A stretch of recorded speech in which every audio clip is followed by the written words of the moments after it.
अस्सलाम वालेकुम। अहम खबरां दे नाल मैं हां तुहाडा वसीम शहजाद और तुसीं देख रहे हो मेरा यूट्यूब और फेसबुक लाइव। नाजरीन, अज बहुत अफसोसनाक खबर तो आगाज़ करांगे प्रोग्राम का कि इसराइल की जहरीयत और बमबारी दे विच एक सहाफ़ी, एक प्रोफैसर, एक मुसन्नफ डॉक्टर रिफत अजीज़ी फैमिली समेत शहीद हो गए।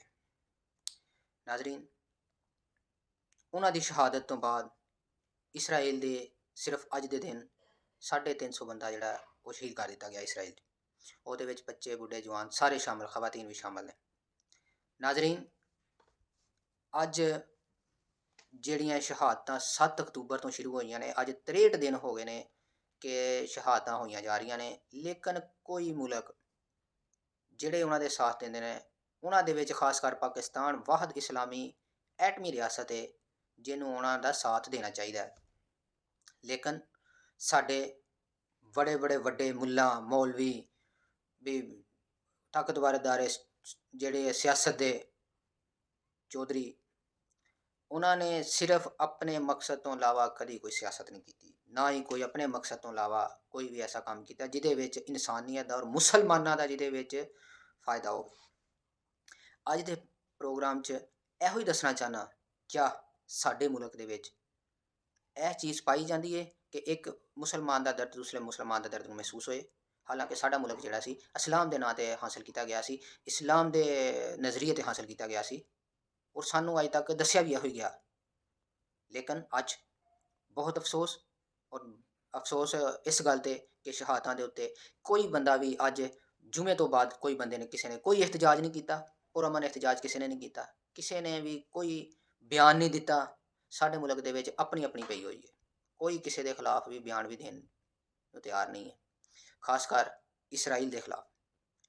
असीं इहो चीज़ां देखने कि ये बरक्स जिहड़ियां ना अज दूसरे मुल्कां ने इसराइल के खिलाफ बयान दिते। और सब तो बड़ा बयान मैं तुहानूं यह सुनाना चाहांगा कि खुद इसराइल के साबक वजीर आजम ने दिता।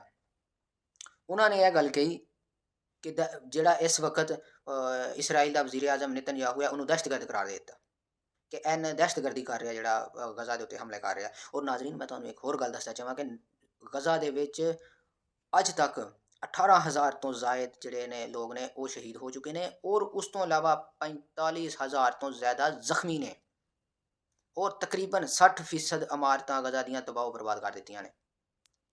इस दे उत्ते कोई मुसलमान नहीं बोलिया, लेकिन दूसरे मुल्कां दे विच देख लो, सब तो पहला इसराइल के अंदरों बयान आया और उस तो बाद बरतानिया विचों बयान आ गया कि असीं फलस्तीनी अथार्टी नूं गजा की हुकूमत संभालने वास्ते तैयार कर रहे हैं। जबकि इकवामे मुतहदा दे विच 5 करारदारां फलस्तीन के हक दे विच जिहड़ियां ने वो करार मंजूर कर लिया गई ने।